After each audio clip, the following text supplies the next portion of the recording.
All right, welcome to our Friday Flex. This is your host, Keith and Joseph. And as you know, last week we finished our communication series, and we've put out a poll as to topics that people would be interested in hearing. And one of the topics last week was how to be in this world, but not of it. And so I thought that was a fascinating topic in which we can get some inspiration from the Bible, as well as sprinkle some other different spiritual practices in, and also with some NLP or just different techniques in order to stay in a position of equilibrium or be equipoised. Because in essence, that is what the substance of the verse is to be, not be shaken and or stirred, as they say in 007, James Bond. So the idea of being in this world but not of it, of course, when it was mentioned in the Bible, there was a certain context.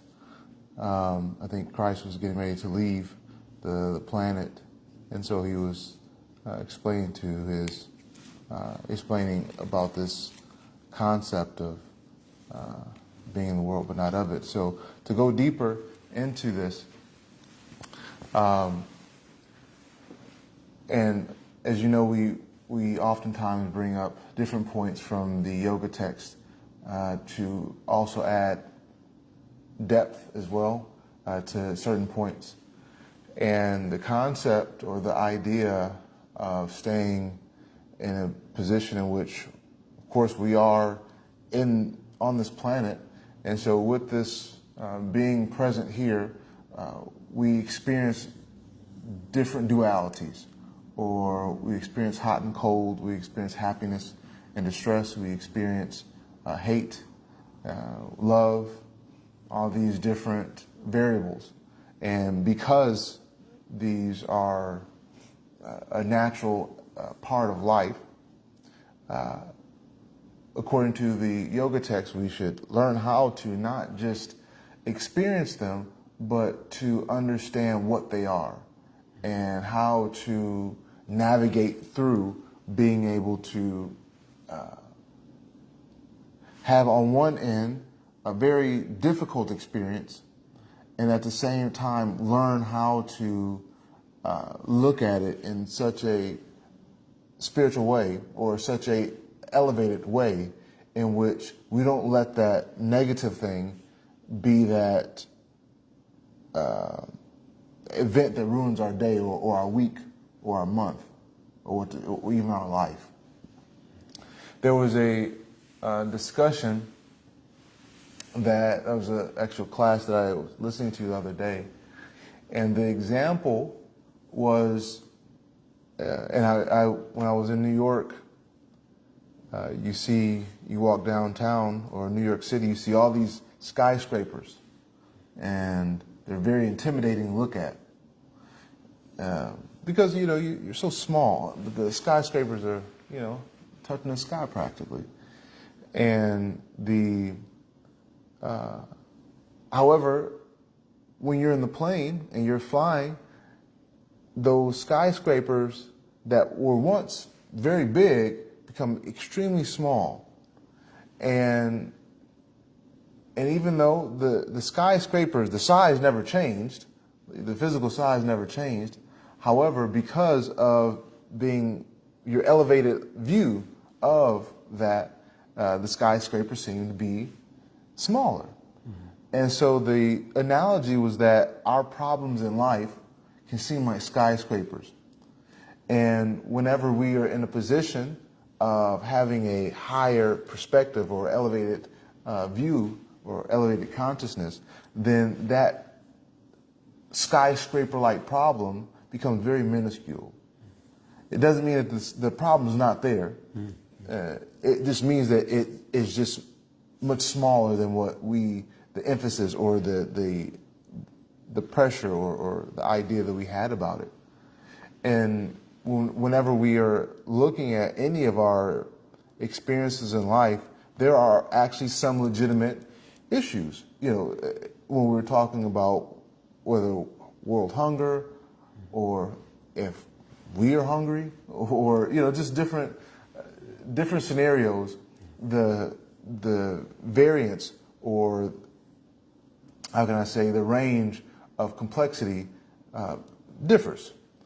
So we should always be careful of that situation to make sure we're putting proper attention, but at the same time, understand, okay, so this is what's happening, and this is what I can do to develop a higher perspective.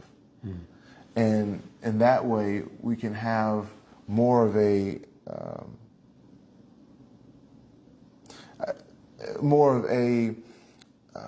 universal or more of a mindful approach about the situation.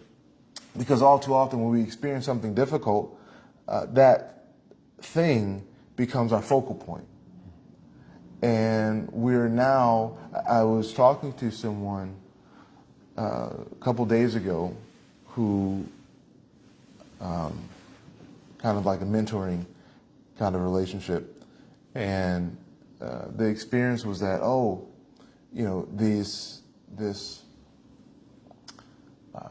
these people that I'm dealing with, they're terrible people. And, so-and-so is going to die, and all these other things are happening. And so when I expressed to her that yes, while there are people in this world who do not have good intentions, there are also people in this world that do have good intentions. While there are people in this world that are getting ready to pass, there are also people who are getting ready to take birth. There are also people who, on their deathbed, are actually waiting to go because they're not wanting to stay here. And so I explained that while yes, the loss of life is devastating, especially depending on the relationship. But if we understand that everything that is born has to die, for every good day there is a bad day or uncomfortable day or unfavorable day. And so while we are not advocating for just to be negligent or to be numb, the idea is to understand what we're actually dealing with. And so when we're talking about this concept of being in this world, we must know how this world functions and what the purpose of this world is, in order to be able to positively disconnect from the temporary reality of it. Before I explain more, there was a comment, and it says, Ahovala says that there's a part of us that is connected to an energy that is greater than any problem we have. Sometimes it is difficult to remember and use that connection. Yeah, definitely. And that's also one technique to be in this world but not of it. Mm-hmm. Is to understand that our actual connection is to a higher realm. Mm-hmm. And just like we may experience, we travel to another place that's not our actual home, we may say, oh, this is a nice place, or this place is terrible. I can't wait to go back home. Mm-hmm. We understand that actually I'm just here for a temporary period of time, mm-hmm. but my actual location is not here. Mm-hmm. I stay somewhere else. Mm-hmm. And all too often we identify with the location we're visiting. Like, for example, my wife and I, we were going to Winoka, which is called the Little Sierra, something like that. It's a sand dune. And so we were, it's a few-hour drive, a few hours from here. And we were looking at the accommodations, and they were pretty crappy, actually, to be very honest.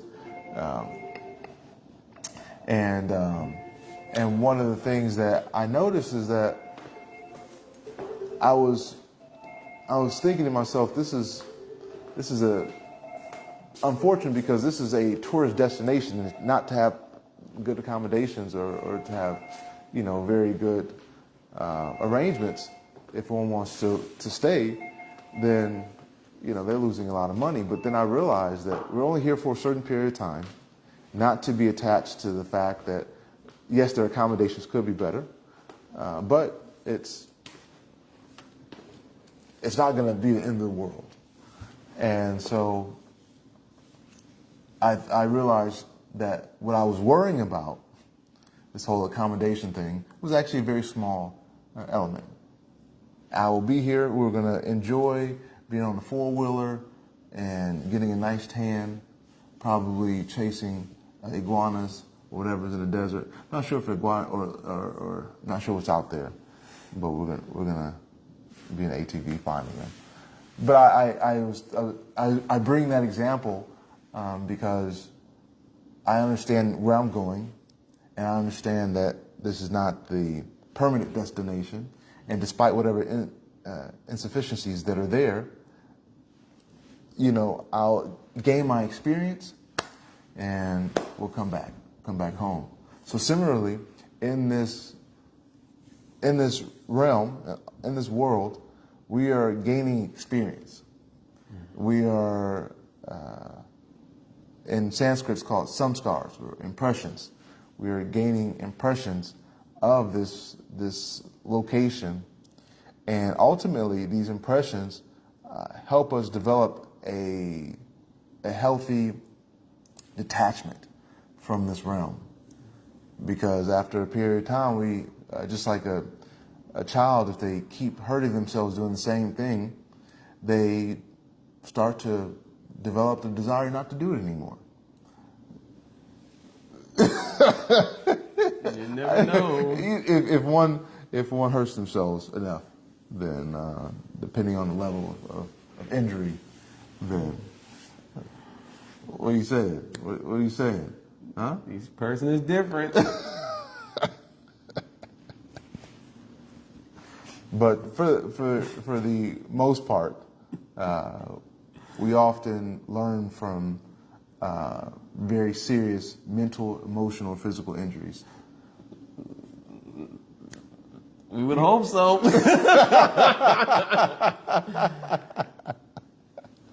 I only say that because you have some people who, even though they may have heard of a potential or possible outcome, they've seen it, they personally experience it, but not everyone learns from such a lesson and goes right back into doing the same thing over again. It's as if they're stuck in a particular pattern. And unfortunately, they find it difficult to get out of that cycle or pattern, Right. And they get stuck. Sometimes they dig themselves deeper, not realizing it, but sometimes they dig themselves deeper. When you were speaking about your trip to Winona, if I'm pronouncing that correctly, there's a lot of names here in terms of for cities in Oklahoma, and I'm still learning how to pronounce them all. But one thing I was thinking about was, as you were describing the accommodations, and that you were expecting, a certain type of accommodations, and I was thinking how in this world sometimes we place false expectations, and then we feel frustrated. a place like the Little Sahara is more or less just a camping place. See, if you're looking for a 3-star, 4-star, 5-star hotel, Give me 2.5. you're not gonna get it because most people out there, you know, they have 4-wheelers or motorcycles and, you know, stuff like that, and, you know, they are camping, or, you know, people who enjoy the outdoors, you know, whether they're camping, hunting, gathering, that type of a crowd, and you're over there expecting something glamper, glamorous camping. Yeah. So, yeah, that's one thing. Sometimes, not that that's what you're trying to do, but I'm just saying sometimes in general as people, we do have a false expectation of sometimes people, of places, of things, and then we find ourselves either disappointed or frustrated. In regards to being almost like the lotus flower, which a lotus flower is found in water. A lot of times the water could be muddy or described as being muddy. Yet the lotus remains clean. You know, it remains above that water, and you can say in one sense kind of untouched. And as you were speaking, I was just thinking about individuals who, like, may not necessarily have direct access or may not even know where to get either information or where to acquire knowledge in terms of, in short, we'll just call it to shift one's paradigm. Because as there's a quote, I can't remember who stated this quote, but the same mindset that we had at the start of the problem cannot be the same mindset that we have if we're seeking a solution. Again, I do apologize. I can't remember who made that statement, but it is a quote. And the point is that if we are, of course, in this world, but not trying to be consumed or swallowed of it. You're so funny. But to not get caught up and wrapped up in all of the nonsense that we come across. There has to be some, clearly there has to be an outside force that will help us in changing our perspective, right? Because the object in motion stays in motion unless there's some outside force that, right. That's another, you know, law as Is that well. Newton? I don't know if it's Fig Newton or not, but could be Thelonious Monk. I'm playing with y'all. But it could be like Newton or Einstein. I can't remember which one. But just for us, or for anyone to actually get to a point where they can change their paradigm, that's what I'm actually thinking about. Because again, I know we're talking to intelligent individuals. Yeah. And many of us, we have access to various scriptures, texts, other great thinkers and philosophers and so forth. But I'm just thinking about those individuals who don't know anything about this. They're just stuck in that rut. At least it appears to me that they're stuck in a particular pattern or rut. And, you know, is there anything for them? You know, that's really what my thought is. I do apologize, but that's really what my thought is. Because we good, you know, everyone here, we all good in one sense. But there are other people who, a lot of people, who may be stuck in that samskara, as is sometimes described in Vedic texts, or in a particular type of rut, You're like in the wintertime in Michigan, you're driving in the snow, and you get stuck in that rut, and you can't get out, and you're just Help! right. And someone help push me, get me Yeah. out of this rut, you know. So, or it doesn't even have to be snow; it could be mud too. I've seen it happen when people go off-roading. They get stuck in one of those muddy ruts, and they just can't get out. But just thinking about those individuals, you know, like what needs to happen, how to help or how to reach those individuals. You know, one of the things that, And of course, just to be honest with you, there's some people you just can't help at all in general. Yeah. Like they just need another lifetime. yeah, and I think that I'm going to share something. When you were talking, I was thinking of the potency of water and how you can take a rock, something extremely hard, and you can have one drop of water that constantly hits that rock, same space, same spot. And over a period of time, long time, but over a period of time, it starts to make an impression. And it starts to, I mean, is that... I'm the geologist here, but go ahead, speak, doctor. It depends on the type of rock itself or even the mineral. But go ahead, continue your point. And- I'll follow you. Thank you. Yeah. But I'm going to look at it from a distance, because not through association, but through disassociation. Go ahead. So If it's something like limestone, I got you. Then as it's dropping on it, it'll start to dissolve some of those minerals to make an impression. the point, okay? The point is that you can take something hard, something that generally we would think does not have the ability to do it, not have the ability to be formed Say it. or manipulated, its shape, and then you can be consistent with the drop of water, and it makes its impression. Doesn't mean all stones, okay? As I being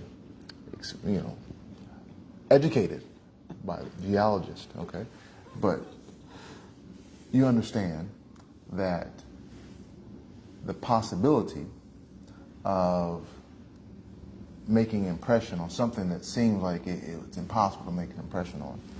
So similarly, we have, I may have to plug that in.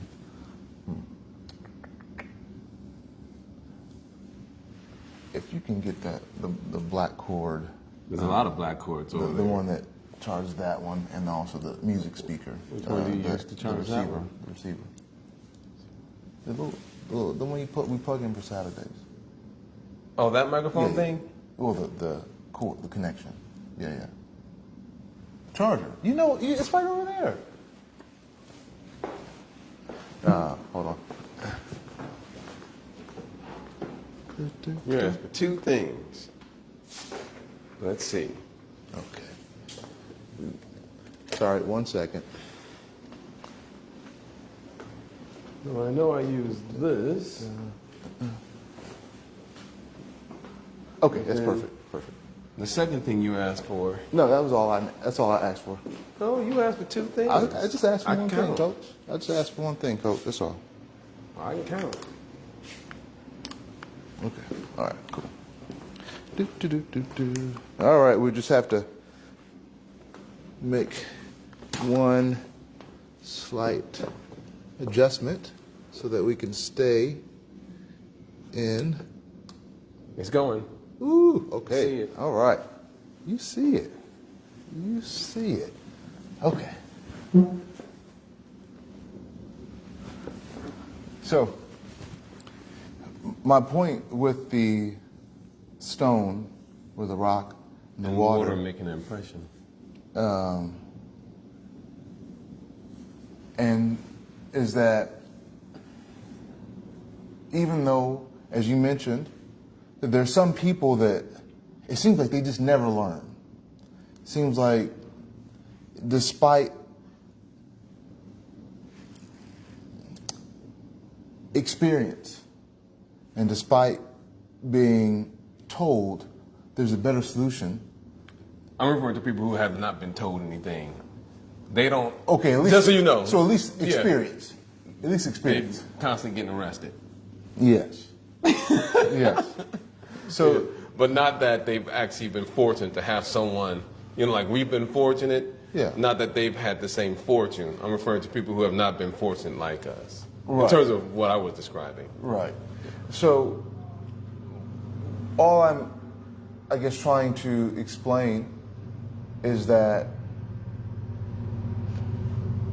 over a period of time, and as we oftentimes call on or reference the yoga text, we understand that this is just one chapter in our life. This life is one chapter in our existence. And so we may go through several chapters of, this hard-headedness or this difficulty, but there will be a point in time in which those impressions will start to develop into, you know what, I don't think I want to do that. Or you become, how can I say, adverse to certain just things in life. And of course, sometimes we see with children, they're like, how do you already not like this? Or how did you already develop this characteristic? So some people say, oh, they have an old soul. Oftentimes we hear that.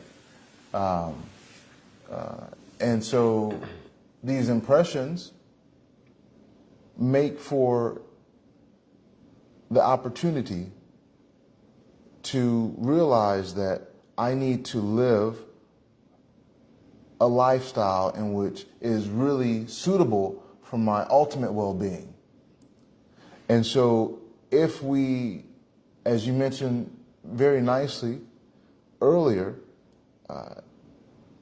if we think that this reality is the only thing, or if we identify with this reality thinking that this is it, and not realizing the temporary nature of it, just like the lotus being created in a thing of mud, or, but even though despite where it's created, it's still clean, it's still beautiful, it still has this ability to overcome its situation.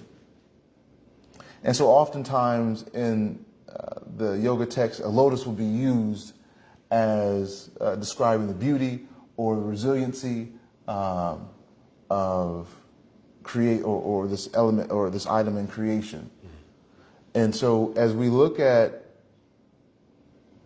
the idea of trying to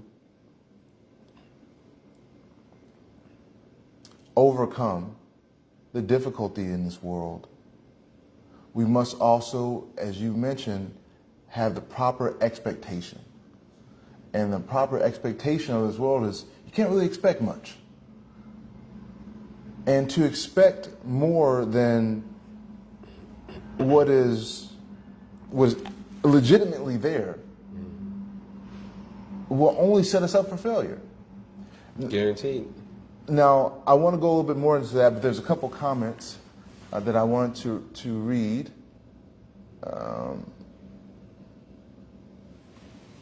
And it says, there's a couple comments. So from the moment we are born, we begin the dying process.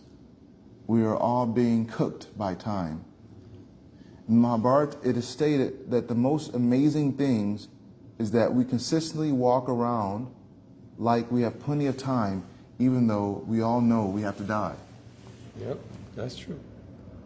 The other point was that unless we make a practice or develop an understanding of being in this world and not of it, day-to-day events that come will certainly shake one's mind and belief system if they are superficially practicing. Yeah. Wow, that's really Yeah. powerful. Yep. Even that's why it's when I talk about in different times, living in one's highest truth, that means that we have to understand our true, eternal constitutional position, who we truly are, because, and I'll back up and I'll give a little, like a process to understand something. So, like, if someone is living in their highest truth, then obviously they have to have some fundamentals, some principles, some foundation, right?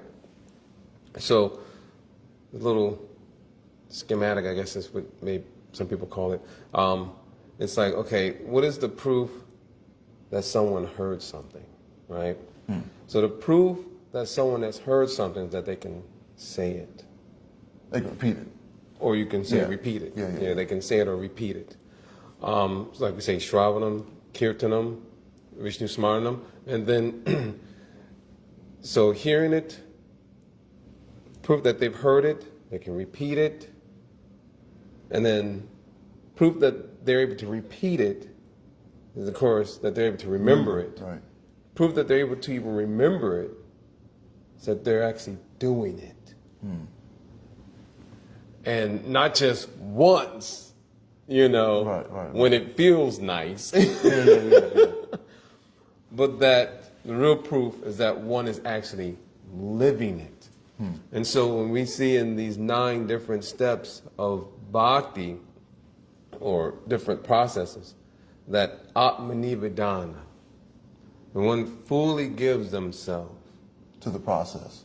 Or, one fully giving themselves.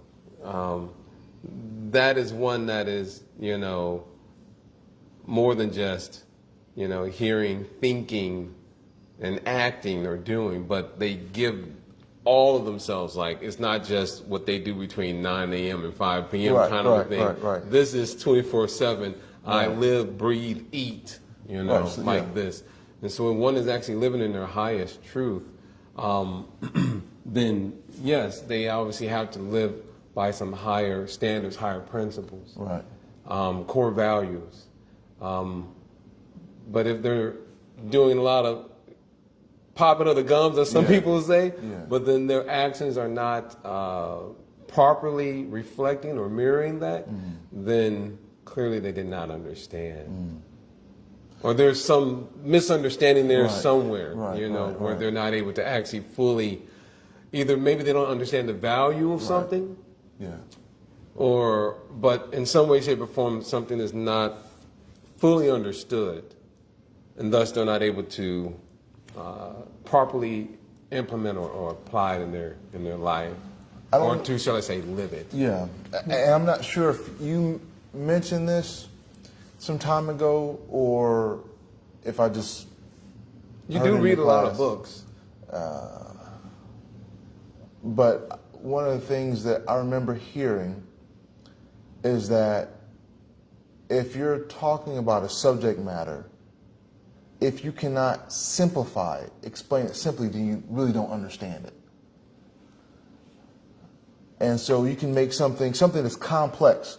Like, you would explain to me certain things in the geology world, which if I would have read in a book, my eyes would be glossed over. But you can explain it in such a way where I'm like, oh, I feel like I know something, So that shows the ability of the speaker or the teacher, is that you make something that you can explain something that's extremely complex and make it simple, where a child can say, oh, this, There's a process for that. I can't remember the name of it. Is it the Feynman technique or something like that? There's a technique, like if someone is learning and studying something, I think it's called the Feynman technique. I'll double check it for you. But there's another spot that actually goes into that a little deeper. I see. It's pretty cool. It's pretty cool. But as we develop the proper expectations of where we are, we understand that our time on this planet is not guaranteed. Our relationships are not guaranteed. Our health is not guaranteed. Our memory is not guaranteed. Our hair, not guaranteed. Oh, mine is guaranteed. I just cut it off.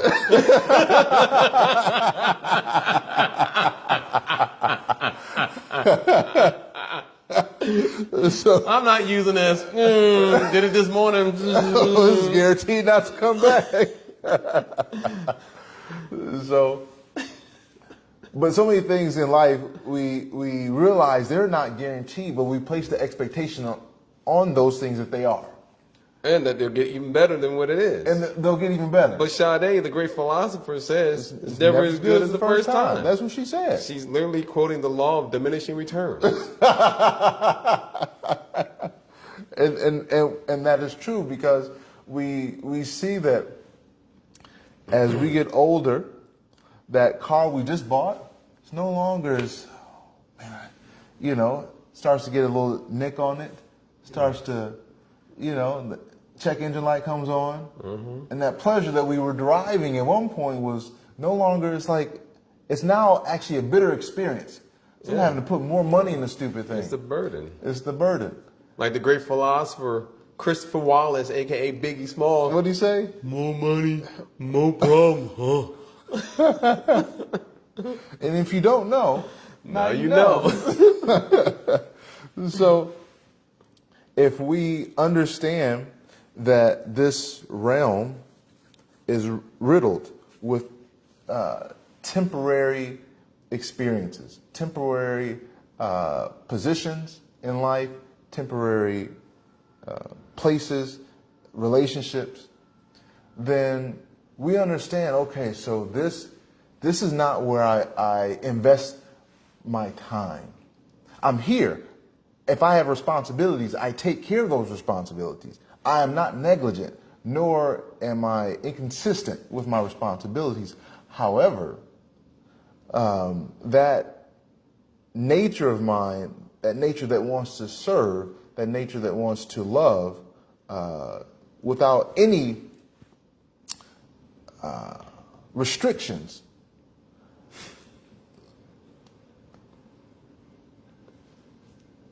you got something you want to get off your chest? You sure?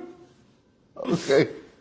So that nature that We'll stay on this Mighty Mark a little longer. so that nature that out here running around like a Sahajia.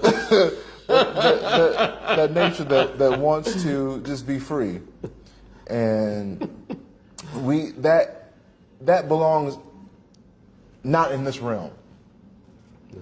Because even with the people we love the most, they're gonna frustrate us, we're gonna frustrate them.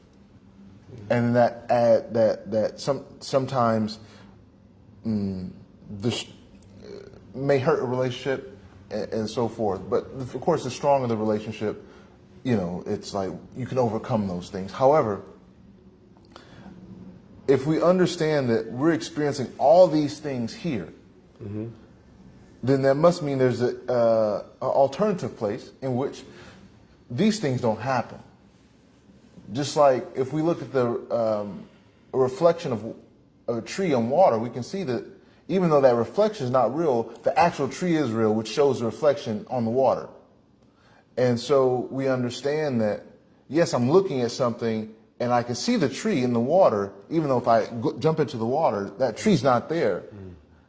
But I see that there's a reality that is there.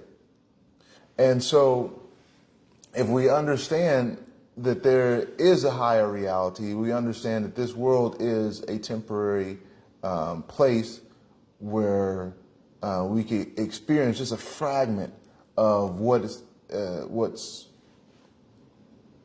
in another realm.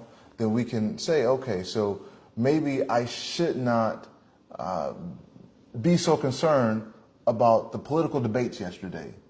Or maybe I shouldn't be so concerned. I didn't know anything about it. You know, Not concerned. I shouldn't be concerned about, the gas went up 5 cents today. It did? Oh, I I think filled up it went last down. night. I think it went down. Oh, anyway, I wasn't concerned. I was going to pay him anyway. But the point is, we have to live. And so we have to realize that there's certain things we're going to have to tolerate. Yeah. There was a few more comments, really good comments. So,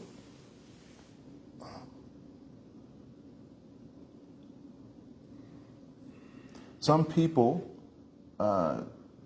do not recognize that they are in a rut or in an unfavorable cycle. Yes. Oh. How do I get to the bottom? Correct. Oh, let's see here. Correct.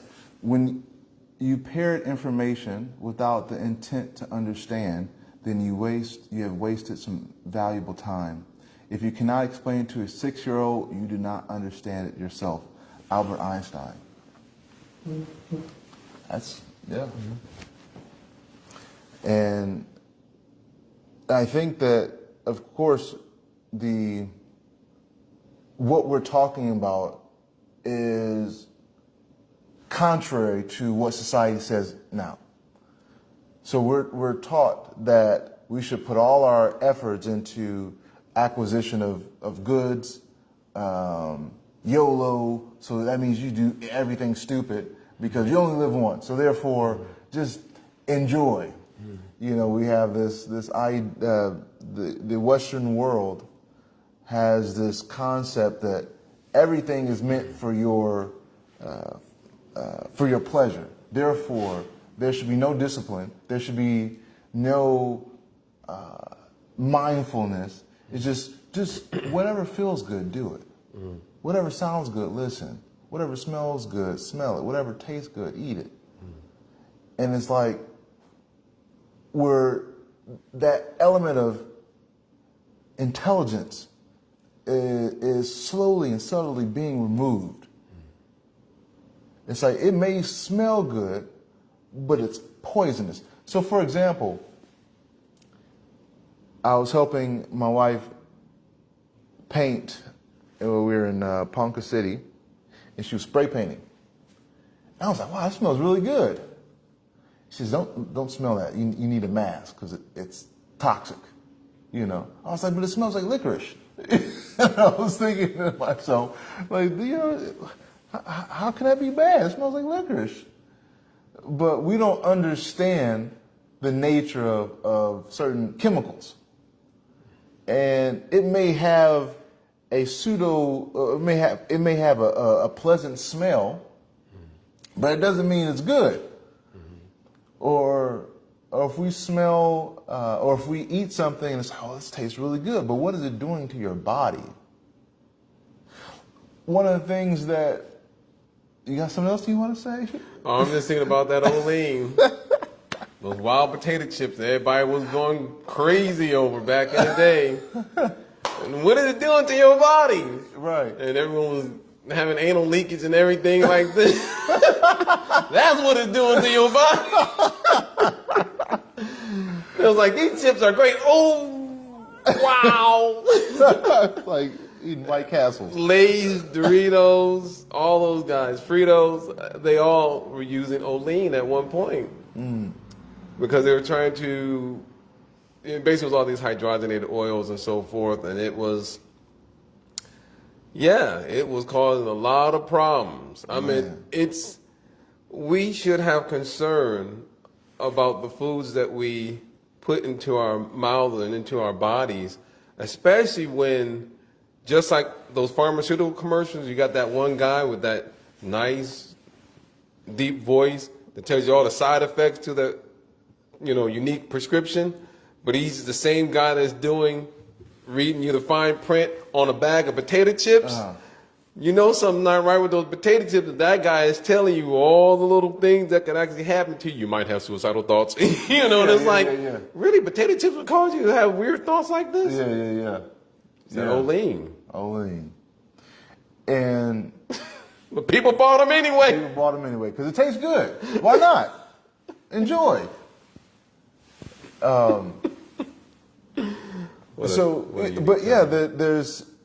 when you were telling me about coffee and what it does to the cells. Caffeine specifically. Caffeine. Okay, just caffeine. The caffeine can be in anything, right? Right. But when you were explaining what it does on the cellular level, on a cellular level, just in a nutshell. So just the simplicity. Clear. If you drink coffee, just turn this off real quick, and then come back in like a minute, because you may not. Or just caffeine. Just caffeine. Yeah. Anyway, go ahead, doctor. The simplest way of describing caffeine to a 6-year-old. That basically what it does to your cells, so again we're talking on a cellular level, is that it basically puts the cell in a chokehold and suffocates the little guy. Go to sleep.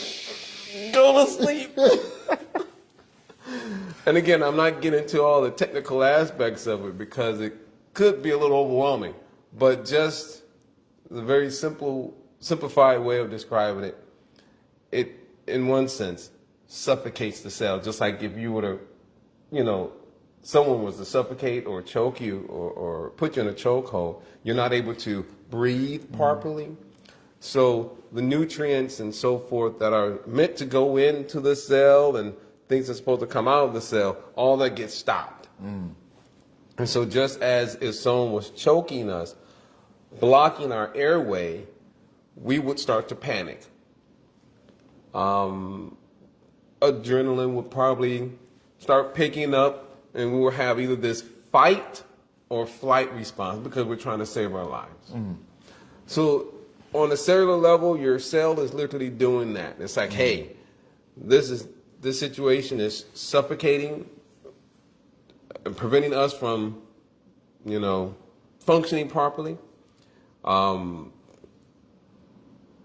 Release the adrenaline because we need to either get out of this situation by either running or fighting. Right.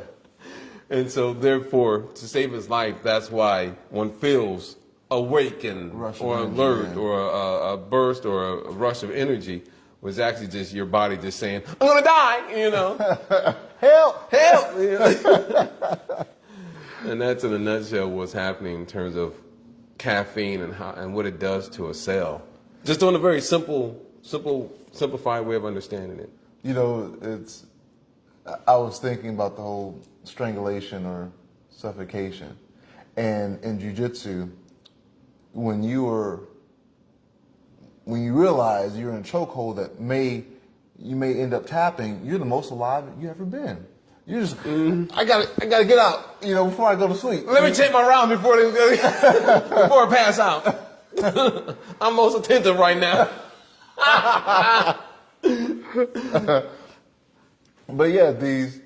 Best time to call on the Lord. Yeah. So help. I've fallen,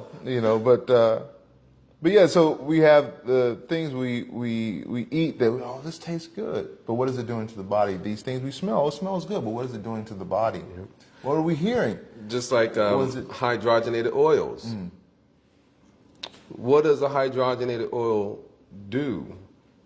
A little more technical aspect is that these hydrogens are forced onto a lipid chain. So you have a chain of fat, molecule, and then you have hydrogens put on there. What is the what does that look like in a simplified way? Well, basically, consider a hydrogen as like a small child, and that small child has one toy. That one toy is like an electron. We'll call that a ball, like a basketball, right? And so on this lipid chain or lipid molecule, let's just describe that as a gang of bullies. And so this gang of bullies see this young child, and this young child is like, hey, can I hang out with you guys? And so this lipid chain is like, yeah, you can hang out with us. Give me your basketball. Meaning give me your electron. So that one little hydrogen, it's like, oh, cool, I can be friends with you guys. So it joins in with this fat chain, ends up losing this electron, its basketball, to this gang, and then they kick him out. We just wanted the ball from you. Like in that movie, what was that movie? Boys in the Hood? I was the Boys in the Hood. What with Cuba Gooding Jr. Yeah. And Doughboy, you know, all those guys, right? Take the football and everything like that from them. Yeah. That's exactly what happens in terms of with the hydrogenated oil. They take the ball from them, and then Doughboy, played by Ice Cube, I think he was the one that tried to go back to get the ball. So when a hydrogen is kicked out of the group, it loses its electron. It is referred to chemically as a free radical. You know, someone that becomes a radical, you know, they go against the grain, right? So that's Doughboy. He's like, give me my ball back, you know. we want the ball back, you know. I think it was a football. So if they did not give him back the ball, he would simply go around terrorizing everybody until he got the ball back, right? You know, either pushing, shoving. So that's actually what a free radical does in the body.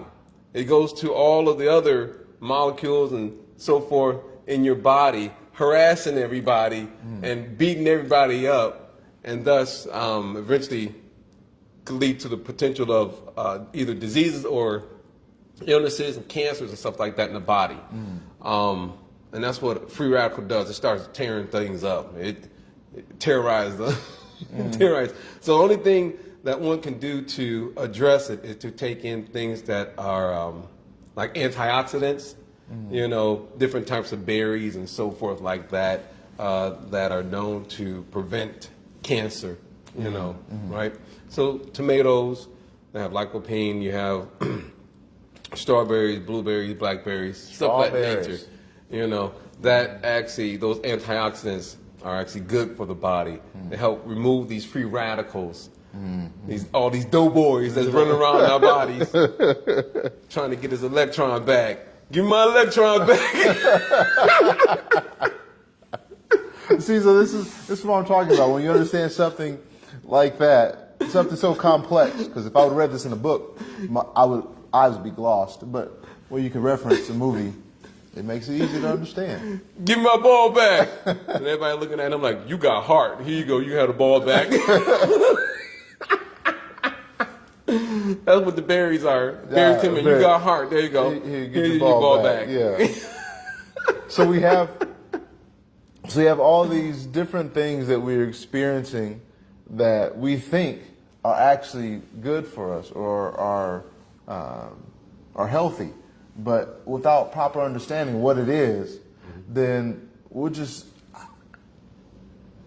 why is this happening?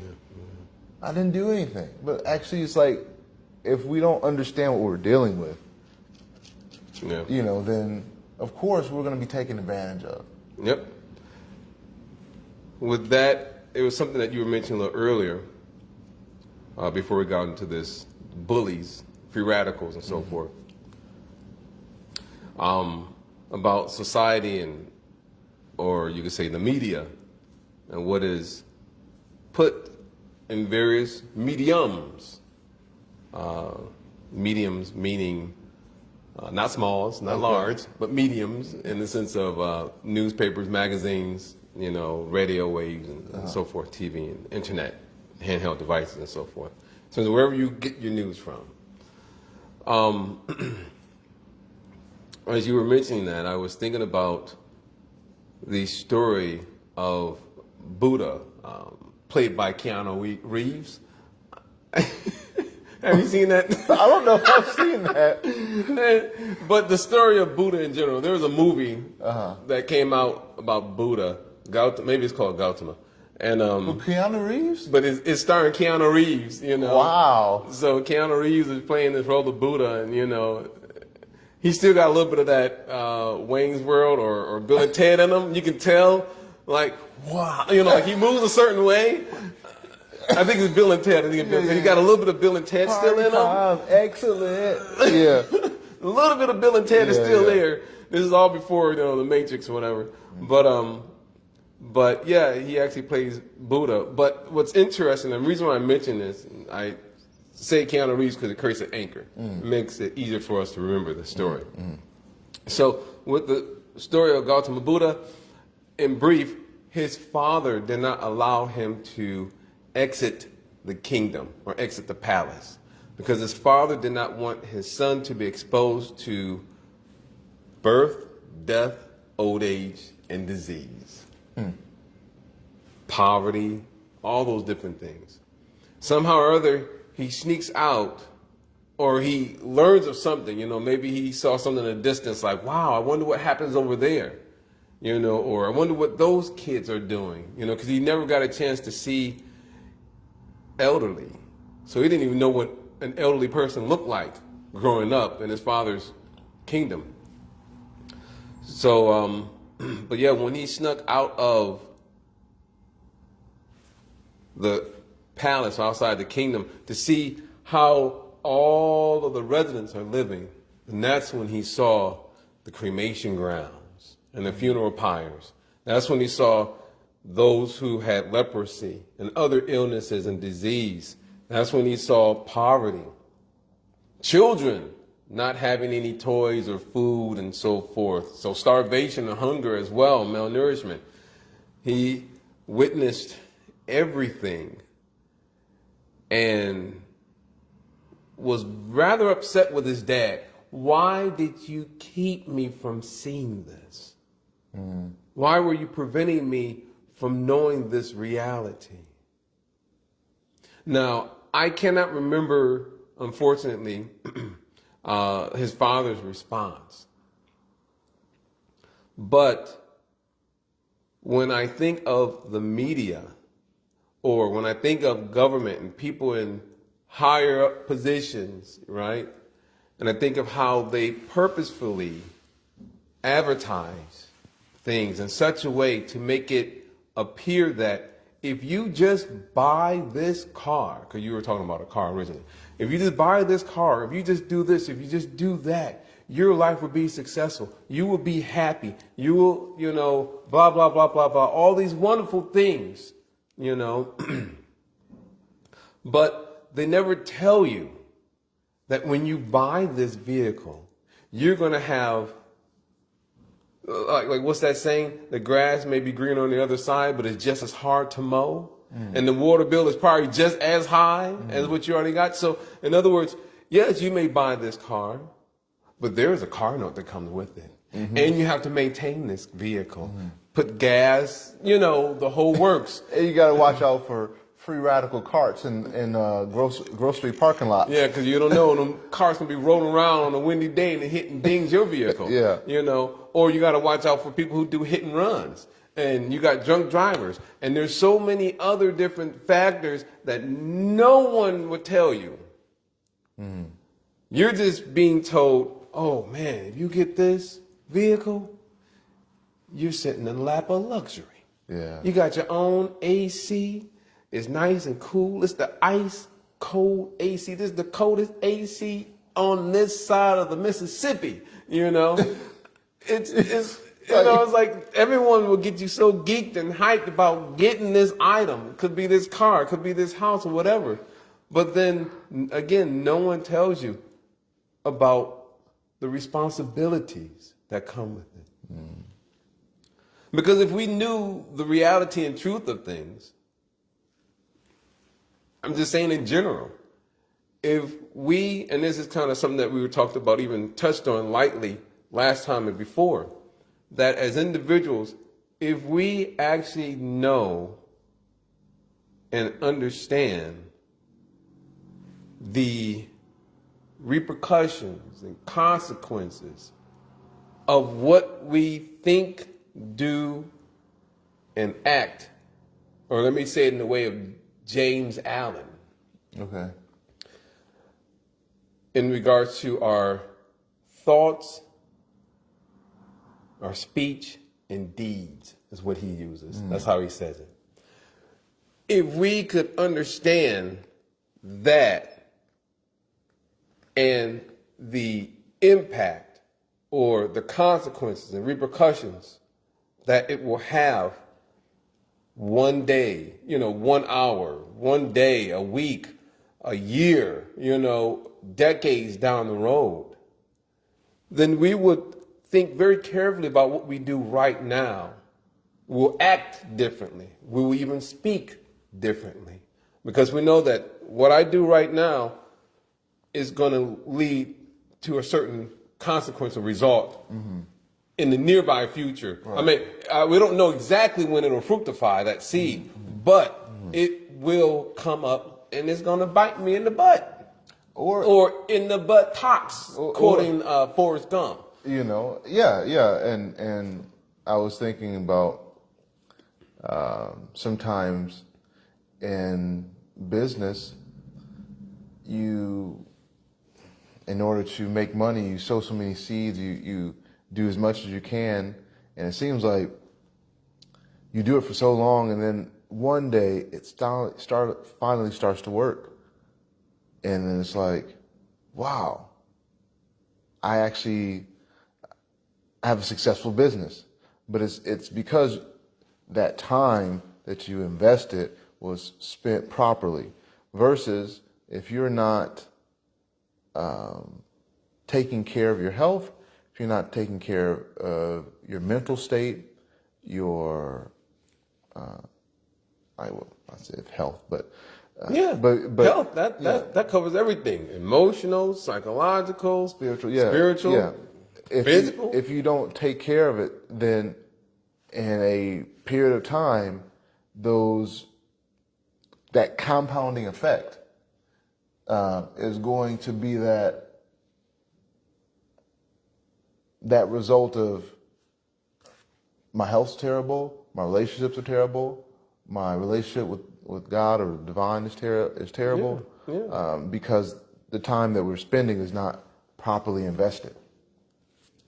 And so I remember the book, and if you all want to read a really good book that helps put some fire under you to be mindful about our everyday choices, there's a book called The Slight Edge by Jeff Olson. And that book talks about how everything, if you look at it, every action has there's something done one day has an effect. And if we do it, whether that's being negligent or being attentive, that has a compounding effect. Because every day, if we're negligent, then the seed,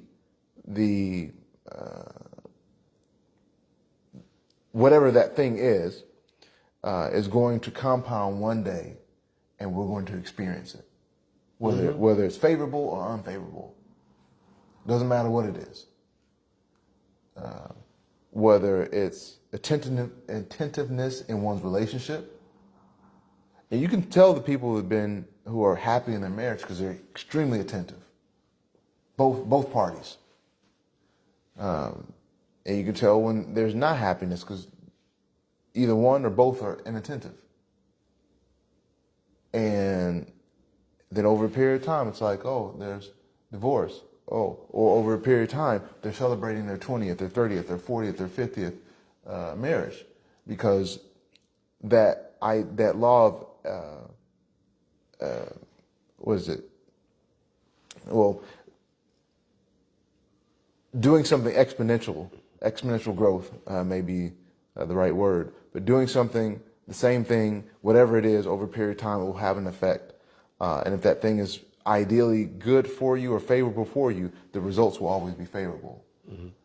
And conversely, if there's negligence, inattentiveness, absent-mindedness over a period of time, then the fruits we'll be forced to eat it. And it's like, and there's nothing, how can we say, unfair about it. That's just natural. The thing is, not everybody wants to accept that truth. And the reason why I say it's a truth, because if one was to present that to anybody, including the atheist, they would also agree to that we, at the end of the day, have to hold ourselves accountable and responsible. That's why I always say live responsibly, hold yourself accountable. Because at the end of the day, who can deny that? Mm. Would you just state it? Yeah. We don't need an astrologer to point that out to us, or you don't need to have a time machine or a Stargate. You don't need to have a DeLorean in your garage. So Doc, what time is it? what year is it? You don't need to have any of these things. Not knocking, you don't have to have Clio on speed dial. Right. Clio, Call me now for your free reading. Free reading, So you don't need these things if we as individuals are going to modify this. Okay. But as long as it's not genetically modified. In the words of the great philosophers,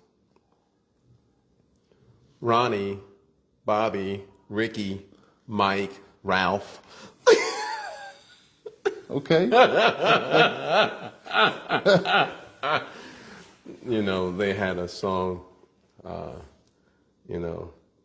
you got to cool it now.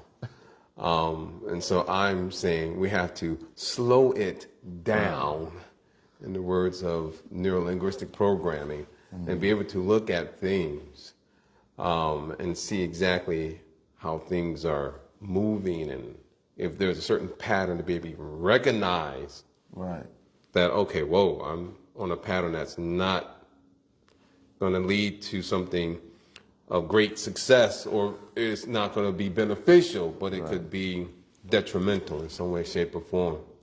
So it's imperative that we cool it now and slow it down so that we can actually look at everything properly and utilize those tools that are present and available in those neurolinguistic programming books. Yeah.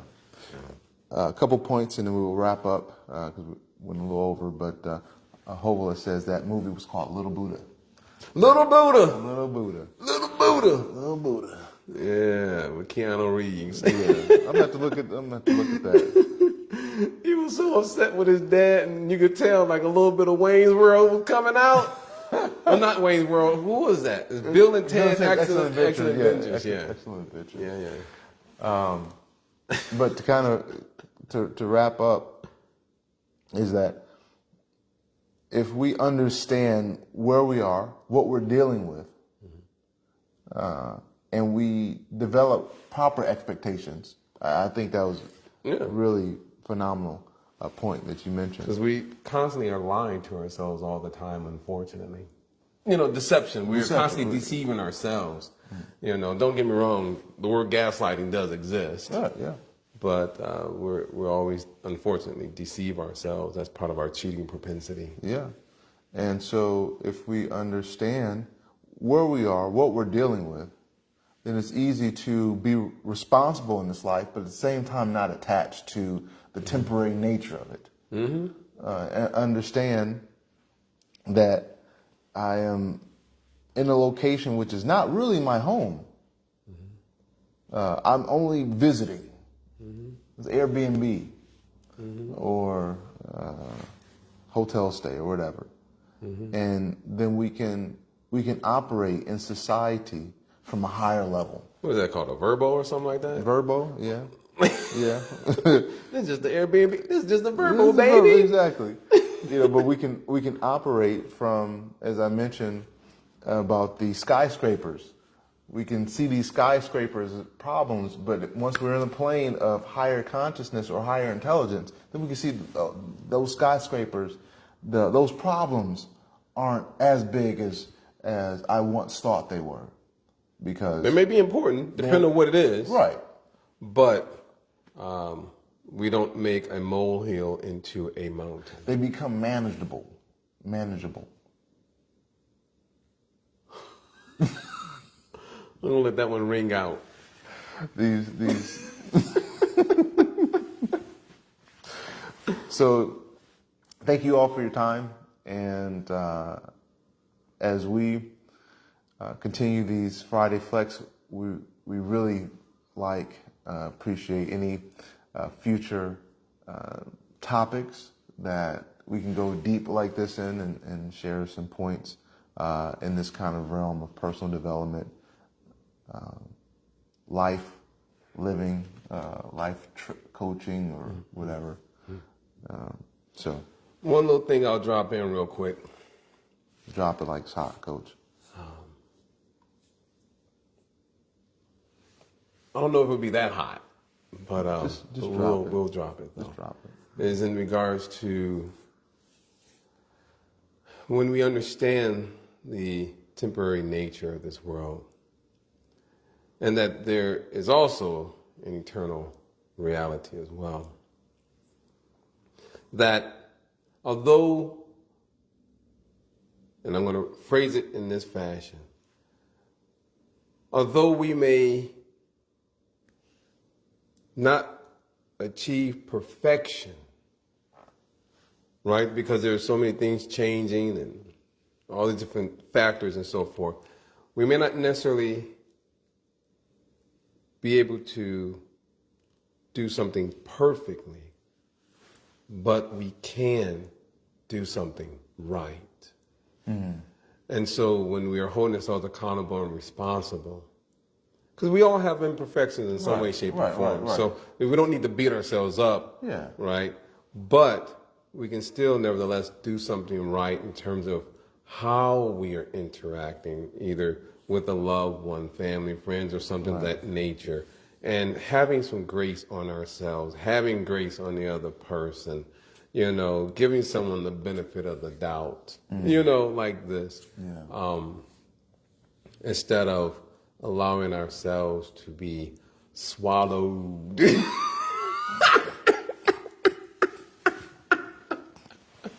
by the trials and tribulations and hardships of this world. I'm only saying that because he told me something a couple of weeks ago, and I'm only saying it because I like messing them up on things. I like tripping people up. I'm that person. Like, don't walk with me, and I will kick your heel and make you trip. So That's what I do. I make people trip. one thing that you said, and we'll finish on that. Swallow first.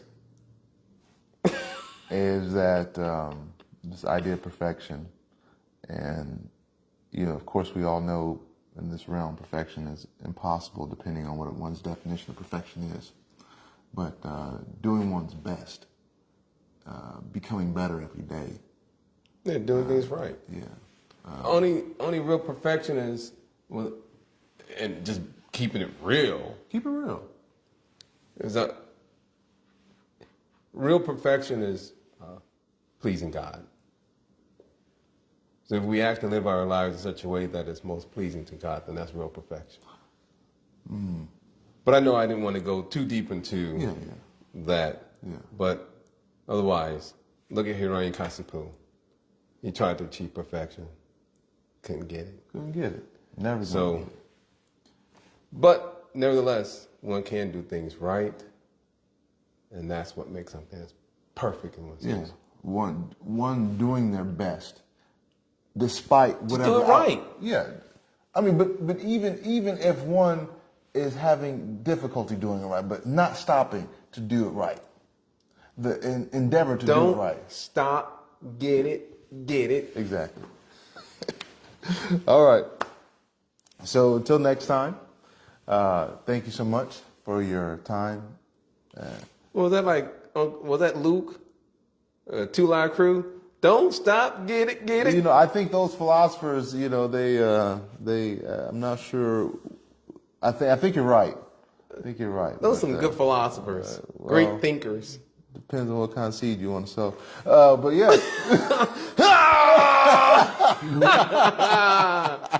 Live responsibly.